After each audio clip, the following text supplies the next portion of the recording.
نو ای زما مؤمنان ورونو الله فرمای ولو ان اهل القرى امنوا واتقوا لفتحنا عليهم برکات من السماء والارض. کدی خلکو ایمان راوړی وي ما به د اسمان او د ځمکې برکتونه را لېږلی وي.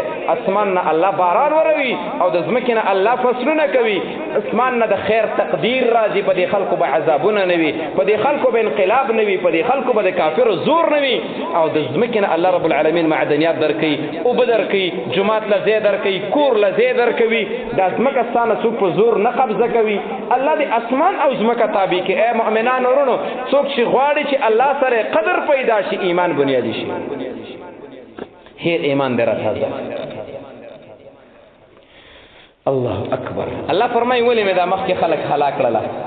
عمر عادیان روړ دنګ ستر سپین مضبوط خلک دا هلاکولو ولكن كذبوا فاخذناهم بما كانوا يكسبون. بس چې زمونږ دروغجن کړو دیني ونه منلو په کومه سینه کې چې دین نشته الله وي زما سره هیڅ احترام نشته بس دا ختميږي. بیا مؤمنان ورونو د الله په دې نعمت شکر وباسئ چې مسلمانان د غریبۍ د وجه نه ایمان مرض کوي، د مریضتیا د وجه نه ایمان مرض کوي چې مړه چېرته کافر و نه داسې به قسم دی کافران د ولکې نه مړه شو. زما مؤمنانو ایمان ډېر قیمتي دی. د تصادي خور لور له عزت چا ورکړی؟ اسلام.